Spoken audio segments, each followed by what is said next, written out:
to Atlantic City on the world-famous boardwalk with so much to do, but we're here to play golf. How am I going to get to the golf course? Golf cart!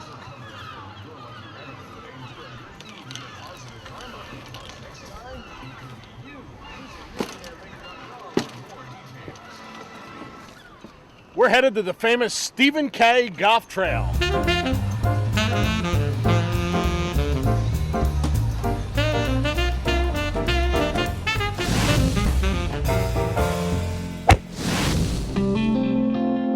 American owned,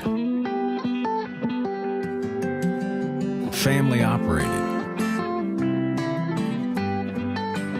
5 generations, fiercely focused on one thing: putting the best beer on the bar. Yuengling, America's oldest brewery.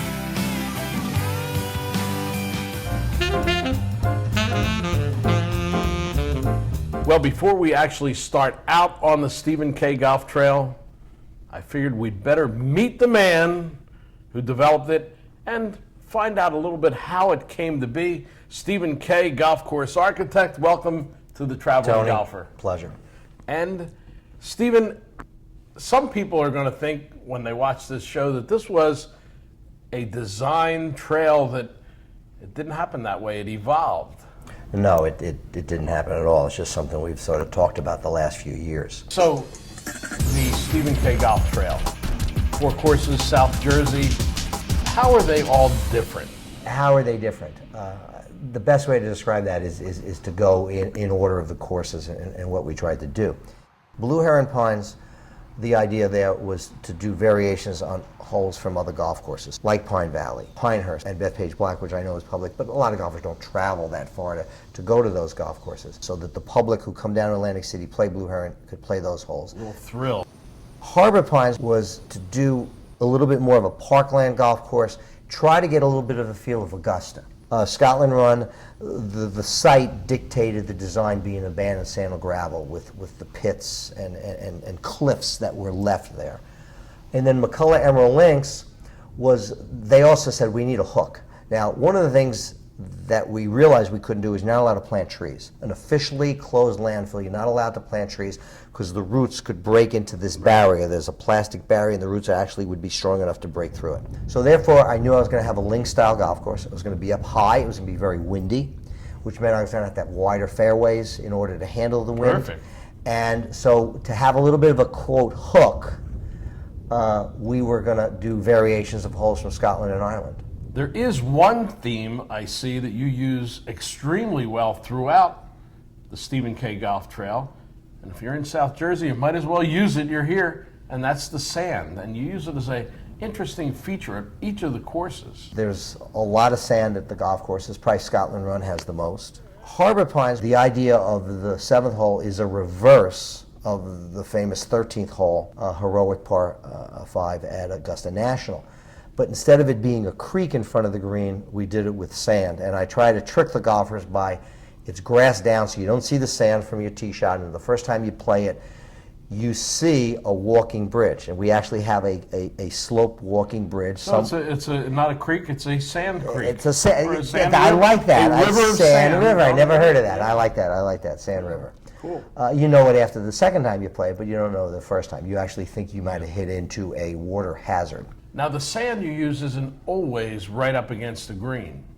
No, back in the 50s, 60s, and 70s, a lot of architects, other than Pete Dye, basically just put fairway bunkers where the better players were going to land, and then put them by the green. And they didn't have bunkers that affected the shorter hitting B or the C player or the D player. So I realized, and then I started studying the older golf courses. There were bunkers that came into play for those other plays, not just the monotony of just at the green and just, 240, 260 yards off the tee. You see it on several holes at my golf courses where there will be that bunker that's a deceiving bunker. Right. That may be 40 yards in front of the green. And it was deceiving in those days when those architects like Donald Ross Tillinghast, Devereux Emmett did it. You had to judge your distance. It wasn't on the sprinkler head or you had the laser. So as much as they might not be as deceiving today, they might still deceive you in a subliminal way. Why is it in America you have these crushing finishing holes? And the 18th hole, and the average golfer finishes with a double or a triple. 8 out of 10 courses in Scotland, the 18th hole is easy. So the excitement of a possible birdie for the good player, the excitement of a possible par for the average player. Well, the idea to leave them with a good taste in their mouth is a great idea in my book. And folks, play the Stephen K. Golf Trail. You'll finish it with a good taste in your mouth, too.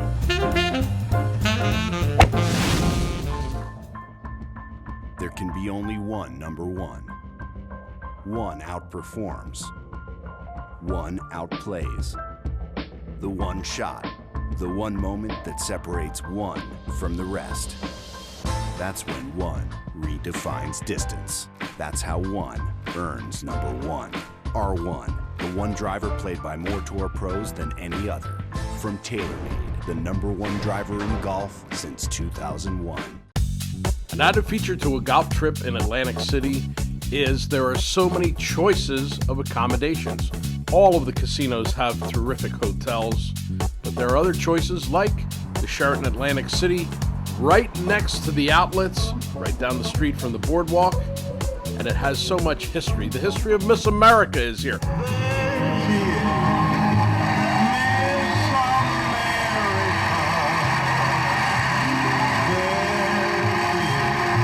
The statue of Burt Parks welcomes people as they come in. It's a wonderful place and it has a great location. And it puts you so close to all of the great nightlife and other features in Atlantic City. Yes, there's gambling. Yes, there's entertainment.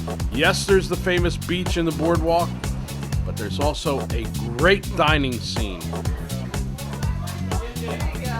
Everything from subs to high-end dining. And also, it can take you around to all the other attractions. So much to see, the fishing, the boating, even Lucy the elephant. Great hole here. Number 11, Blue Heron Pines, and a couple of pretty good NFL quarterbacks too, Ron Jaworski and Joe Pisarcik. Joe Pisarcik and I played football together for a lot of years. Now we play golf together.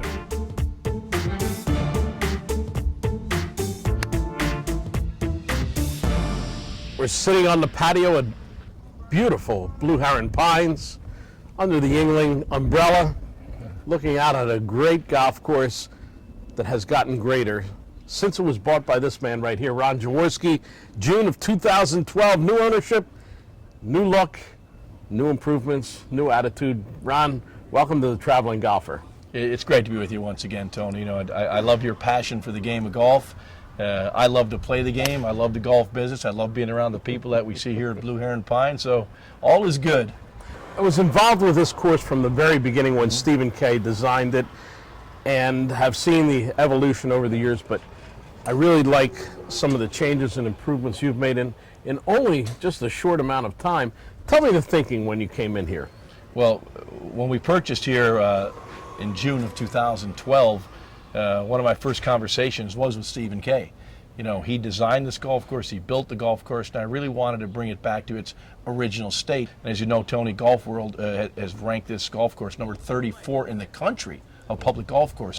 And this golf course is designed for all levels of play. You could be a 30 handicapper, come here and have fun. Absolutely. And you could be a scratch golfer and go back to the tips and have your game tested. Absolutely. And that's how Stephen designed the golf course. And you take number 11, it's a replica of Pine Valley. Number 12 was a replica of Pinehurst number 2. Hell's Half Acre, replica of another Pine Valley hole. So you can see the kind of the cool stuff that he did to make the golf course unique and different. And the nice thing is there aren't any real parallel holes here. So every hole is unique by itself. It stands alone, and it feels like, you know, there's no one on the golf course with you. You know, the Atlantic City area, southern New Jersey, is very rich in history and tradition of golf. And it's really not just about Blue Heron Pines. I mean, I'm very happy to be the owner down here, but we also have other great golf courses. They send players to us. We send players to them. And it really is a cumulative effort of everyone to drive the game of golf and make the game more friendly so we all can flourish in the business. Well, folks, come to Blue Heron Pines. play a little golf with Ron Jaworski, head out on the Stephen K. Golf Trail, and you will not be sorry. And you're around for a game anytime there's somebody. You comes got in, that man. right. Let's go, Tony. We're sitting among the pine trees and the gentle breezes here at Harbor Pines Golf Club in Egg Harbor Township with General Manager Bob Ewing. Tony, always a pleasure to see you. Great to have you here at Harbor Pines once again. When Stephen built this, I know that there was a special mood that they wanted to create at this, not just golf course, but this club in this community. Tell us about that. Sure, as Stephen's vision was a parkland-style golf course here, but still showing that beach community theme here, and we really liken it a lot to the South Carolina area and the Myrtle Beach area and a typical course to that area. And a golfer will come out here and see a very tree-lined, discreet place to play, but still you have the shore influence here down at Harbor Pines. The course is very playable for a golf outing. You're going to come here and have a golf outing, really enjoy the day out here, have a great experience on the course, and then enjoy the food and beverage that we have to offer. Typical shore area food with the French fries and everything else that you would want to have after a round, not to mention those ice-cold beers that you want to have after a hot day like today. Exactly. And of course, to do that, you have an outdoor patio that sets up well for them. Sure, indoor, outdoor. We have it all here at Harbor Pines. The outdoor terrace, it's all weather. So this time of year, we can have the sides up and people can enjoy the fresh air coming off the ocean. Or when it starts to get a little bit cooler, or we get some rain, we can always put the sides down and they can still enjoy it. Bob, the location of Harbor Pines is excellent, right here in Egg Harbor Township, close to the Atlantic City Expressway, the Parkway, places to get here, but very close to the beaches also. We're about 15 minutes from the AC Expressway, and if you go due east, we're only 15 minutes from the Ocean City beaches. So either way you want to look at it, access to Harbor Pines is really very, very easy.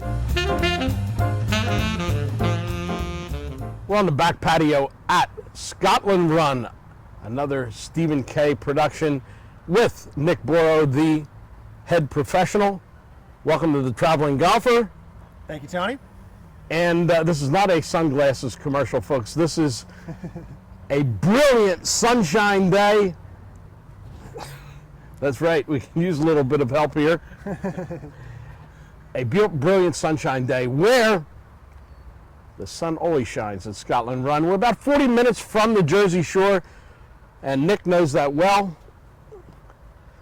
because he grew up in Iowa. That's right. Plenty of miles from the ocean. That's right, Iowa to Coastal Carolina University, a great professional golf management program there in Myrtle Beach.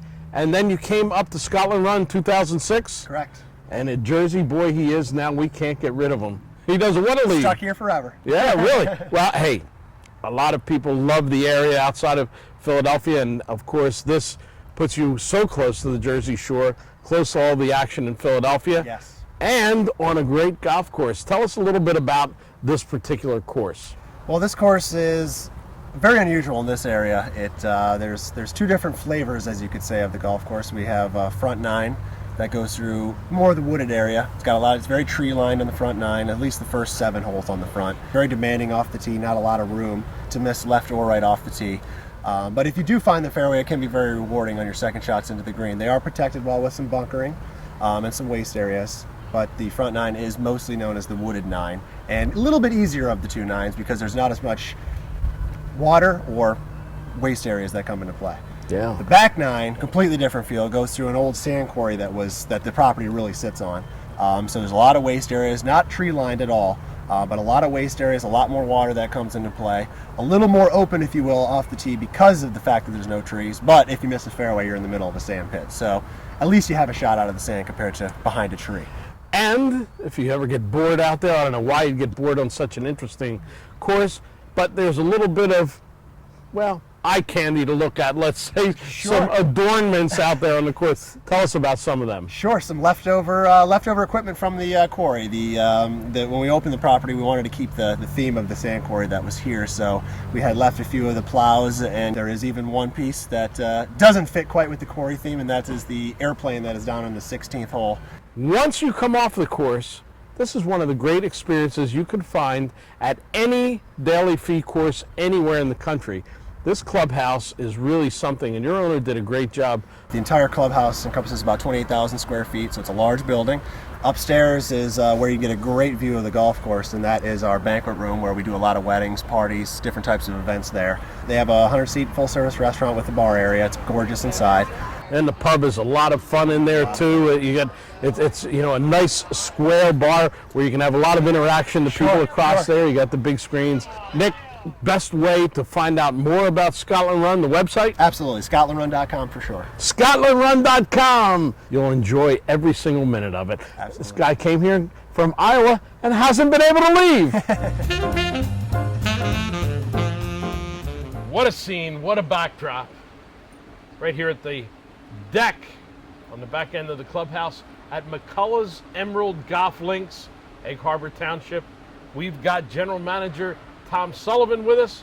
Also, El Presidente, he is the president of the Greater Atlantic City Golf Association. Every time I look off of this back patio, it is amazing, and even more amazing when you think of what it used to be.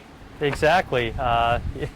You know, it wasn't too many years ago that this was an old city landfill, which was closed down in, I believe, in the early 90s. We are Autobahn certified. We've got a ton of wildlife that's out here, a lot of different bird life, obviously. The golf course itself has been built, obviously there are no trees, so it lends itself to a links-style golf course. Speaking of links-style, wind, always a factor here? Wind's always a factor.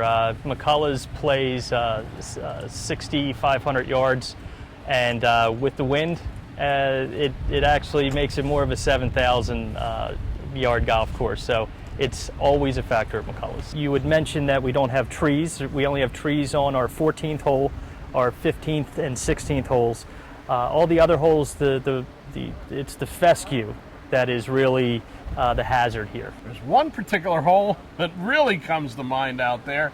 You've got a copy of the famous postage stamp green at the postage stamp hole at Troon, at Royal Troon. Mm-hmm. That's our 16th hole, and it's a fun par 3. What's your favorite hole out here, Tom? Personally, I might be a little bit of a sadist. I like the 12th hole. The reason why I like the 12th hole is it's a long par 4. It's all about the drive. The fairway kicks balls to the right, and if you try to go a little too far left, you're not going to find your ball because there's a lot of fescue. Once you're on the fairway, it's a tough shot because it's an elevated green where if it goes left, you're definitely going to lose it, and if you go right, you're just going to be on the side of the green safe. Now, you would ask me about what my favorite hole is the 12th, but most people that come here really love these 2 holes because of the elevated tee shots. 18's a great finishing hole. It's just a drive in. You see the clubhouse. It's an easy drive in. It's risk reward because of the length of the hole. 8 is you've got the water on the left. You've got the trees on the right. So that hole is another hole that's really about driving it. We've got a great pub where golfers can enjoy a beer or just to get cool. We've got the best burger probably in South Jersey, and that's a testament to having the Library 3 here, which locals know about. The Library 3 is a great steakhouse in Egg Harbor Township, real pubby feel, and we just have undergone a deck expansion, which now our deck is over 1,500 square foot, and this fall we're going to put a roof over top of it, so we're going to have an open air outdoor facility for weddings, large parties, and obviously golf outings as well. Oh, what a perfect opportunity to get something to wet my whistle. Ronnie, you wouldn't happen to have an ice cold Yingling, would you? I certainly do. Well, there you go.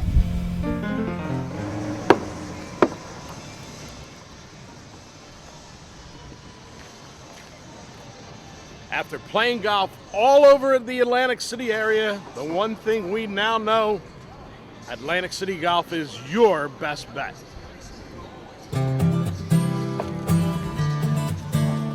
Tony Leodora's golf wardrobe, courtesy of Antigua, the leader in modern golf apparel.